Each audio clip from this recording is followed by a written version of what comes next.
Alright, so Modern Times. This movie is 1936, and so it is a little bit later than the era we've been talking about tonight.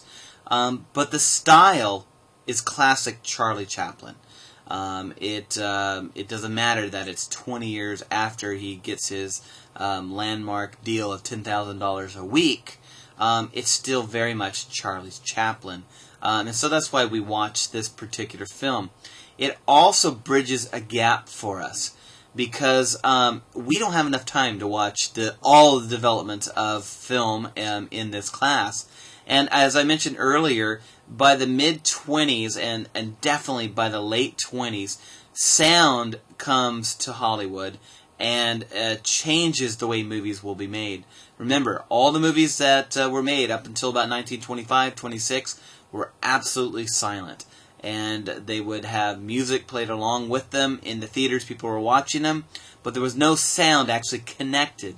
And so once Warner Brothers actually kind of pushes the envelope by introducing The Jazz Singer with Al Jolson, and then other movies shortly after that, Hollywood finally goes, we've got to catch on to this thing. We have to start making sound pictures.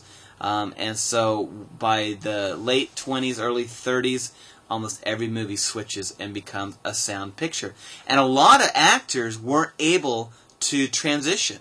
Their voices sounded funny. They didn't feel confident anymore that they could act and have people actually hear them.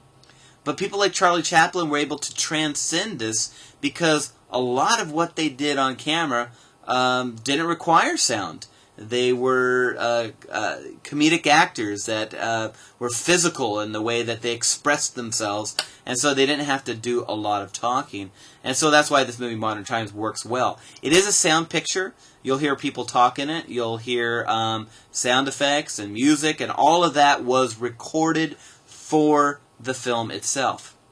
But you won't hear Charlie Chaplin. It's actually really interesting until the very end. And if you've already seen it, as you'll remember, he actually sings at the end, and that is Charlie Chaplin singing. It's the first time that any audience ever heard his actual voice in cinema. So that's kind of a landmark moment there in cinema. Now, Charlie Chaplin, the director, the writer, he's obviously the actor.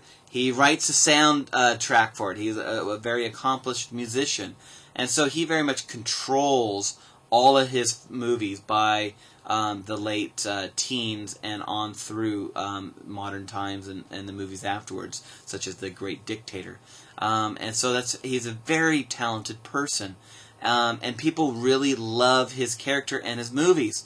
But it's during the Depression era here when there's a lot going on culturally in regards to people losing jobs, the New Deal by Roosevelt, and how we're going to get America back to work, that there begins a discussion about socialism and communism. And there were some people, some of them probably legitimately believing that this might be the answer for America. And then, obviously, there were a lot of people who didn't agree with that. They felt they might even lose some freedoms if they have to become part of a system where the government controlled a lot of their lives. And so Charlie Chaplin was very much an outspoken proponent of, belief in government helping out people. Some felt that he went too far. They thought he was actually advocating communism. To my knowledge, he never directly associated with communists. He never actually was a proponent of communist political members or anything in that regard. But he definitely had a socialistic leaning in his political views. And as you watch the movie, or if you already have watched the movie, you can see some of that in there. You can see this character struggling in life. The opening scene has a bunch of sheep coming out of the subway, and then we see the people coming out of the subway. Come on. There's a statement there. humans are being treated like, animals being led to the slaughter in these factories. Charlie Chaplin's character is just very much a cog-wrenching person who, has almost lost his mind because he's become more of a machine than a human. And there's a lot of that going on through this movie. And some people took offense to that. Some people began to question, who is this guy? Who is this British person, this Englishman, living here in America, getting rich because of, American capitalism?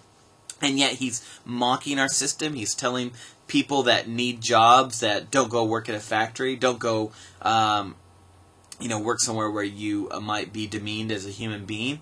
And so people on both sides could see that perhaps there might be a bigger message here. And that's really, I guess, to a certain degree, a bit of our discussion tonight. When you go and find another movie from the 1930s, really take a close look at it. What is it saying about its era? Does it struggle with the Great Depression, or does it try to escape it? Does it try to offer solutions, or does it try to avoid them?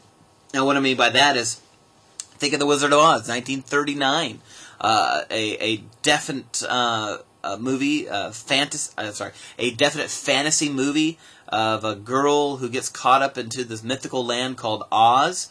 But if we look closely, are there maybe some cultural influences in that movie? Maybe there are. I've actually read some people who say the Wicked Witch of the East is like the East Coast industrial robber barons who controlled people and tried to wreck the beautiful land like Oz in America. And that Dorothy is your everyman just trying to make her way down the yellow brick road, trying to have a better life. Is that a stretch? Maybe.